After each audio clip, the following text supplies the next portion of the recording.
Welcome to lap quilting in the cotton field. Cotton, a part of our daily lives, from the cotton towels in the morning to the very sheets we crawl into at night. Our cotton clothing, and of course the most important of all, our cotton calico. Cotton continues even after some 8,000 years to be the most miraculous fiber underneath the sun. Our show, From Field to Fabric, begins in the cotton field. The cotton belt itself spans the southern half of this country, 17 states. The major crop in 14 of those states is cotton. All parts of the plant are useful. The lint and also the seed, the pod itself. We're going to concentrate on the lint because that's what we put into cotton calico. In fact, we're going to meet Max Boggs, who I believe grew this very field of cotton.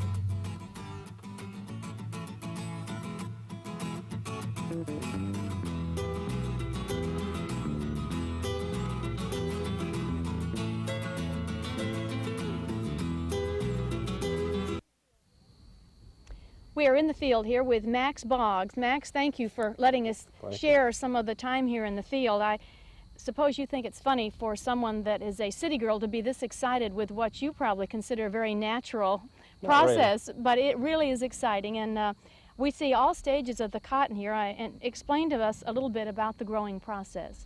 Well, we usually plant the cotton sometime the 1st of May, and of course along in about July 4th or something, we start having blooms on the cotton, which is formed by that. And then, of course, here we are up into September.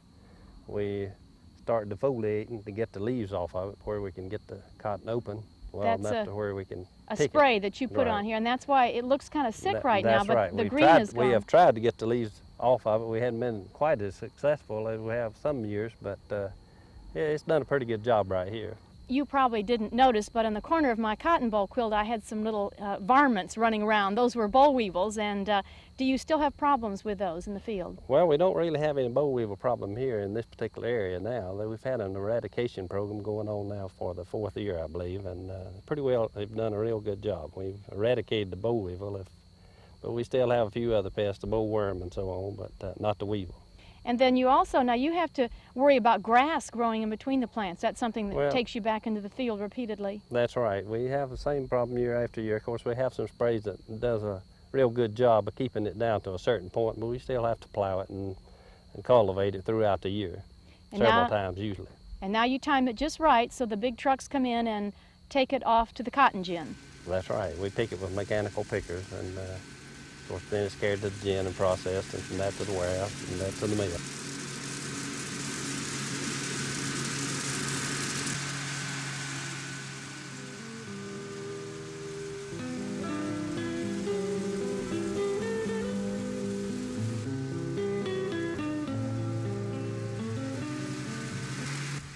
After seeing that machinery, Max, it's hard to imagine they used to do it by hand.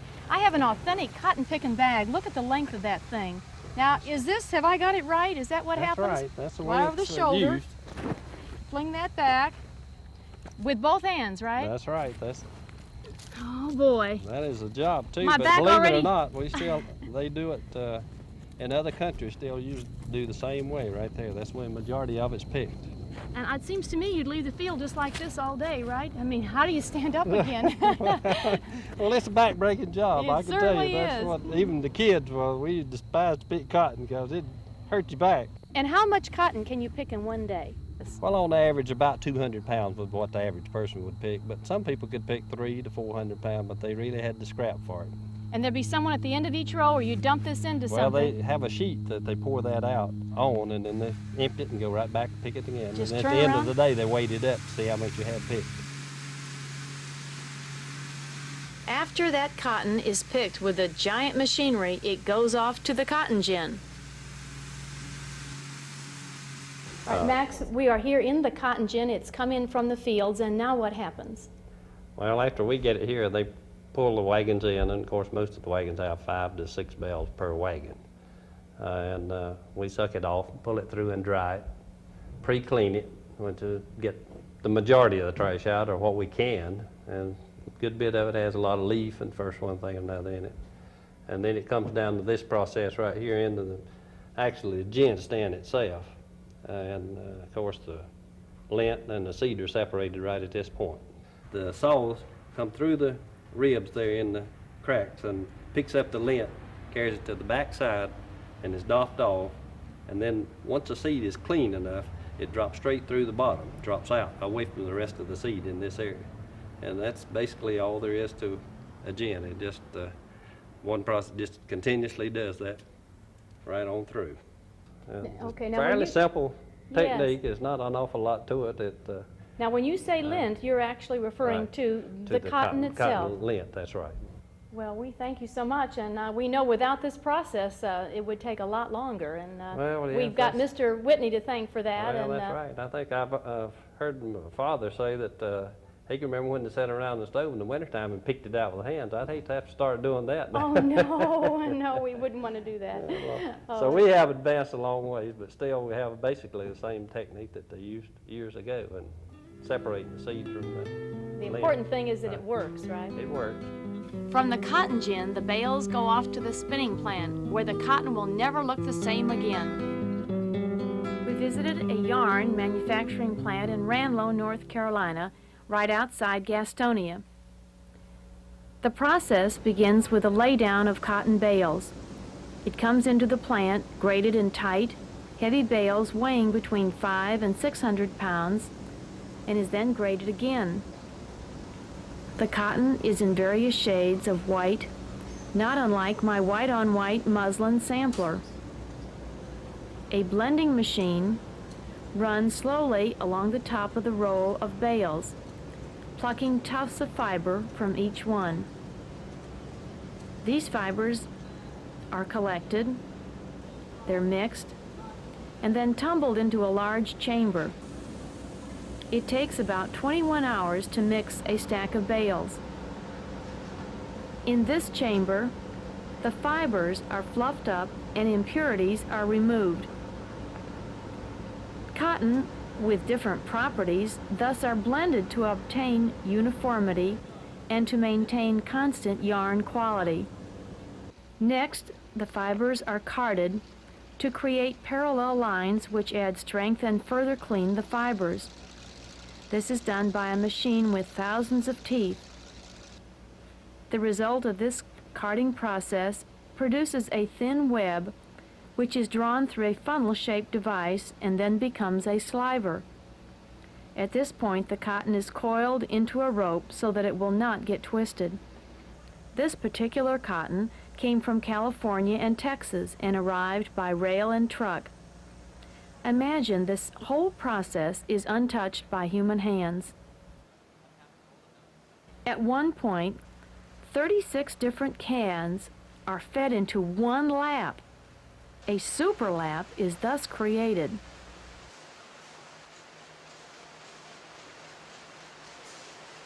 All of these early steps constantly improve the smoothness, the fineness, and the strength of fiber. Next, these fibers may be combed as well as carded. A lap about 12 inches wide is passed through the comb. In combing, long fibers are held at one end while short fibers are combed out. Further drawing out is done to blend fibers even more. After this process, it is possible to create a combed cotton by eliminating the short staples.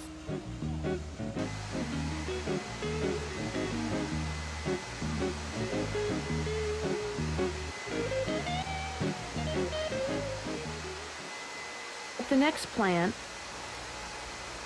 cotton in the form of roving is fed to the spinning frame, where it is drawn out to its final size and twisted into yarn and wound on big bobbins. Now, finally, many of these bobbins or spindles of yarn are set so that many strands are aligned on a roller. This was an awesome operation to watch. These yarns form the lengthwise fibers of fabric, the ones that run parallel to the selvage. They require a higher degree of twist than the crosswise yarns, which are called the filling. If any yarn broke in this whole process, the entire setup would stop and an operator would tie the broken ends, and then it would start up again.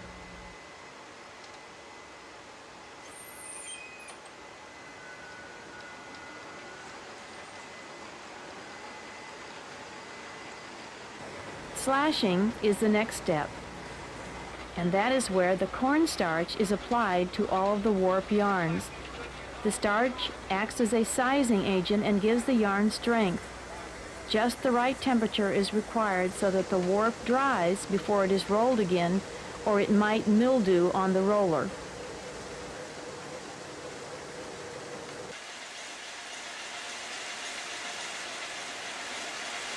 Finally, the weaving process begins.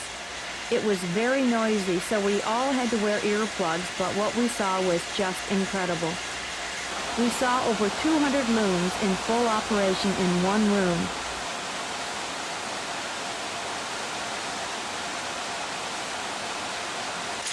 The machines were programmed by round paper rollers with holes set apart, really very similar to a player piano's program.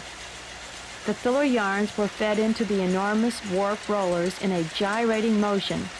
It was as if they were dancing with a repeated clanging noise. A shuttle with the filling yarn is driven at a very high speed through the opening between the upper and lower layers of yarn.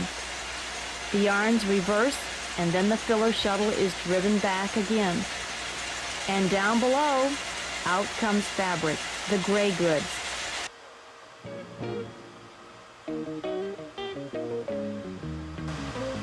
On our tour, we were very impressed by the cleanliness, the shiny lacquered wooden floors, the pride of the employees, and the up-to-date machinery, and the tremendous amount of fiber that they could produce.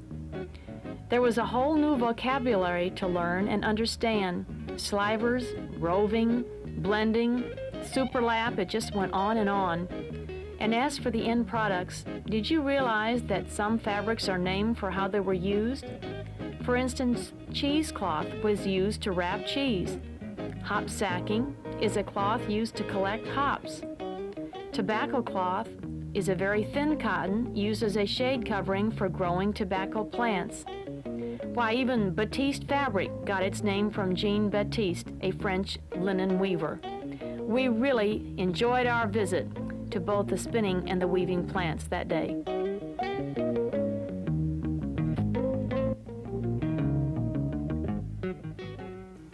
We are indebted today to Nancy Schrum of Carolina Mills. We really do appreciate you putting us in touch with the right plants to find out more about the early production of cotton. Once it leaves the field, what happens? And we found out today. Thank you so much. Well, it's certainly been our pleasure to have you here at Carolina Mills. I think we're always pleased to show consumers how cotton yarns, cotton fabrics are made, and show that here in the United States our products are just as good as anywhere. Certainly.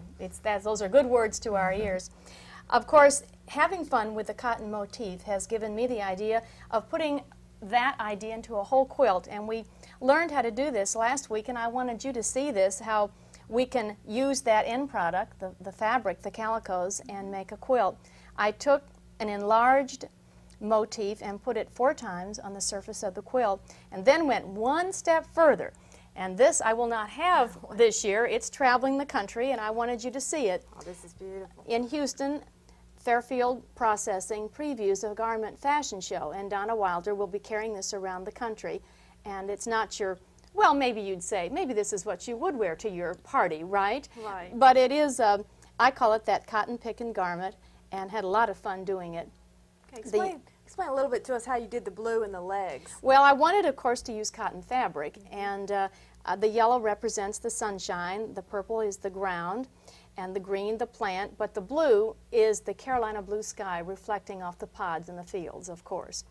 But used the cotton batting here that has a little bit of polyester in it, and it works beautifully on the sewing machine. I did this all with machine quilting, and in some places dropped the feed dogs on the sewing machine and just meandered. We call that meandering. And once again, those boll weevils, they're on the pants legs and on the front of the garment. Thank you so much for being with us, Nancy. Thank you. Here we see the results of those hard-working looms. This is the gray room of a finishing plant, and it's an enormous warehouse. where all this fabric is stored until it goes through many phases to come out as our finished calico.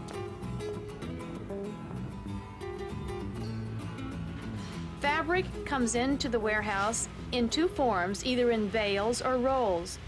The bales have to be unstapled, the paper ripped off, and then the two ends are found so they can be stitched together.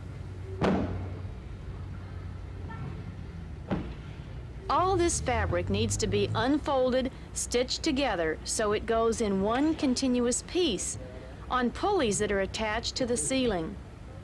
I was fascinated watching one of the stitchers on the overlock machine.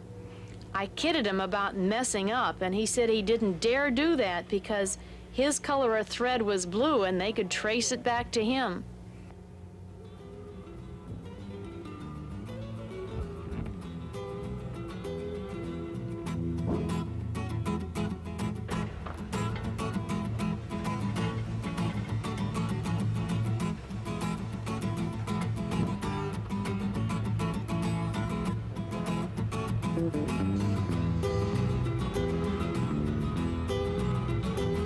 The first main step for all this fabric is called the singeing process.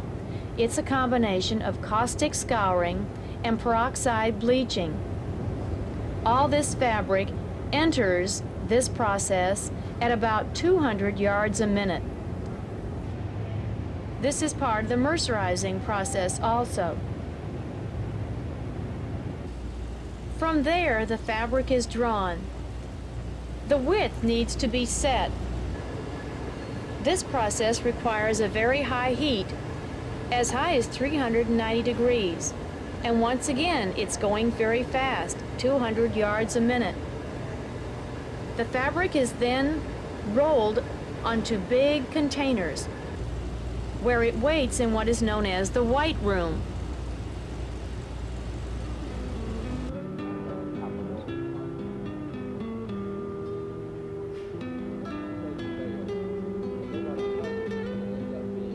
Now, the actual engraving is a photo process, but it is touched up by hand, and every step of the way is checked carefully. The engraved copper rollers are later covered in chrome plating to protect the soft copper. They have roughly 9,000 rollers in storage at this plant, and I think it's fascinating to know that the rollers can be used over and over again. Next, the dyes that are going to be used with these copper rollers have to be mixed and tested very carefully.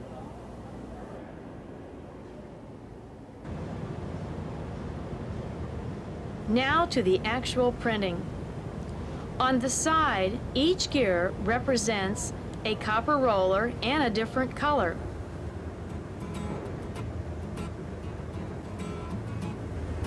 Why, just look at the miles of calico.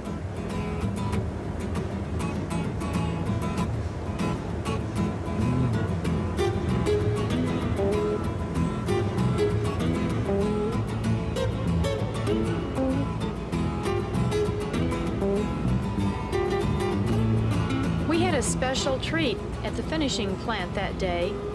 Jeffrey Guchin, creator of the American Classic line in cloth, was waiting in what is known as the stylist or the designer room.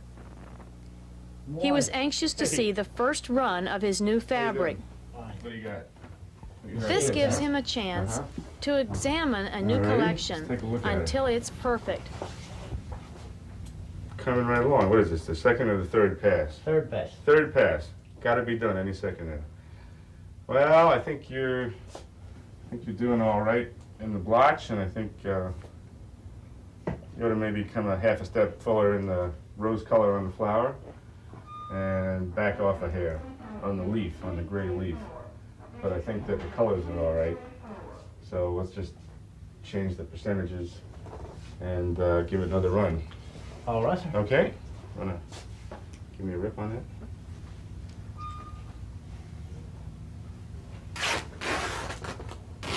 Okie doke, thanks. Thank you.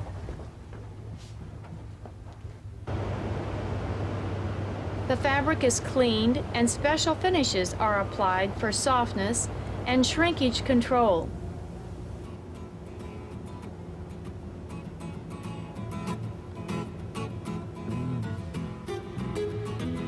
It is then carefully inspected for any defects and calculated before it goes off to the stores.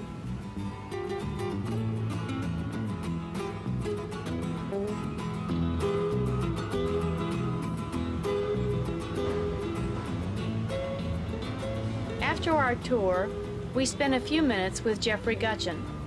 We are here with Jeffrey Guchin, and it is a real privilege to have you, Jeffrey. His name is synonymous with quilting, and it has been for a long time. And now it's synonymous with fabric. How did you get into all this? What prompted all this?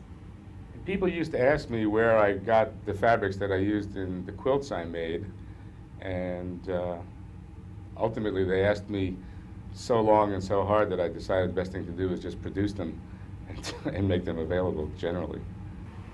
Jeffrey, where do you come up with all of these designs? Well, some of them are designs that have been produced over the last 10 years by some companies which are well known, which for their own reasons stopped making them, but I felt that colored in a slightly different way people would like to have them, so I simply offered to buy them in my colors.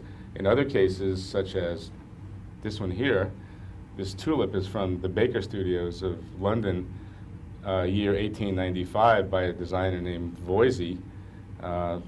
This was a pattern that I found on a kimono from the 1930s. So really anything's fair game, just so long as it looks right in with the style idea that you have. You can find patterns any old place. And what is this interesting device right here, Jeffrey? Well, people are very concerned to have a true understanding of how good or not good the fabric they're using is for quilt making. And this little device is a photographer's loupe. It's got 8 or 10 times magnification. And if you put it down on the cloth and look through it, just like that, you can see the weave close up, and you can see how porous or sparse it is, or how dense and tightly woven. And I think what quilters really want to have is fabric which is not so porous that it will let batting through, and not so dense that it won't permit a needle through, like a percale. But there are other things that people should look for too. The place where you can trust your hands is in the finish. If a finish is smooth and if a fabric drapes, it will probably release wrinkles.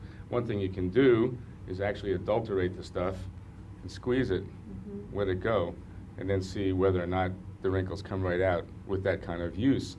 If they do, you've got a good finish on the fabric. In this price range in the market, mostly the same dyes are used, and there's probably not much difference to be had in that respect.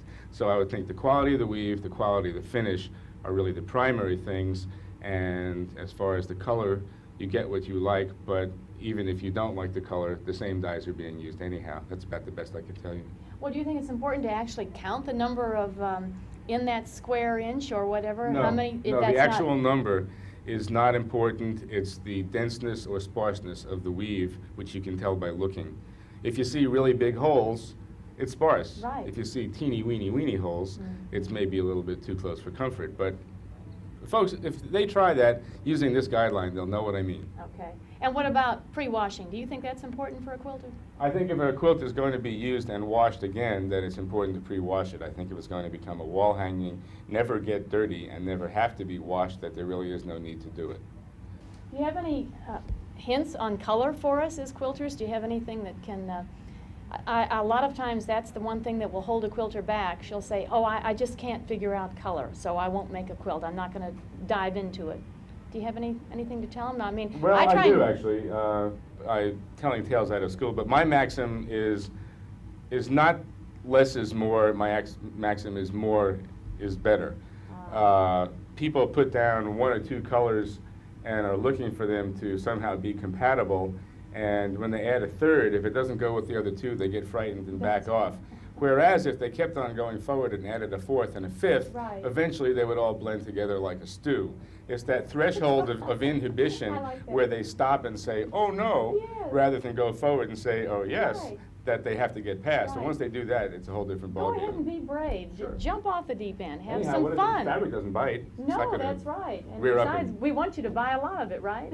Well, I think you have filled in a big gap. Your articles in Quilters newsletter have been very meaningful to all of us because there are so many sides to quilting. There's the merchant, there's the person who's selling, there's the consumer, and I think the more we are better informed about this, I think it's good for all of us. I think it fills out the full circle. Well, I'm so glad that you decided to do a show like this, because part of the purpose of the articles is exactly to let people know that when this stuff arrives on a bolt at the shelves in their store, that there's quite a bit of history behind it, and that they really can't make assumptions about it. They want it to be perfect, they want it to have no flaws, they want it to be this and that and that and the other thing. And really, the production of fabric is still knee-deep in the 19th century crafts. It's a difficult thing to make well. There's a lot of waste. And anything which helps people understand what this is gone through to Right. become what finally arrives at their store, I think is definitely a boon. So I think it's great Right. you're doing this. And makes people appreciate paying whatever price they pay for the fabric. It did have to come through many steps to reach that bolt of fabric. This little jigger will help people appreciate the quality or not quality in a very direct relationship, I Right, think. So if they right. could. Well, we certainly do appreciate you being with us today, and we wish you continued success and keep writing about what's happening in the marketplace. Thank you so much, Jeffrey. Thanks, Georgia. It's a pleasure. Now you have seen the entire production from field to fabric. Isn't it amazing? Now go to that local fabric store and invest in fabric for a whole quilt. We hope you have learned from this show, and next week we will expand the block, learn how to change that spool design. See you next time.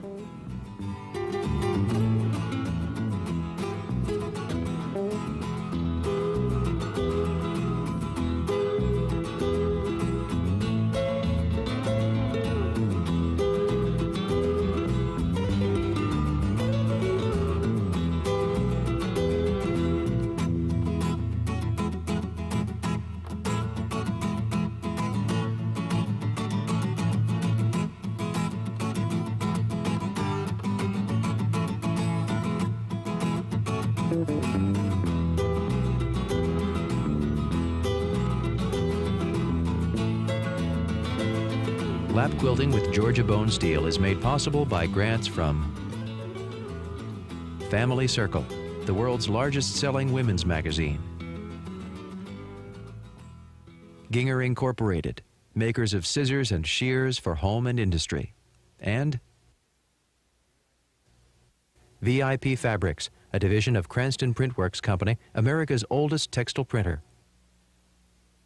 Georgia Bonesteel's New Ideas for Lap Quilting is published by Oxmoor House.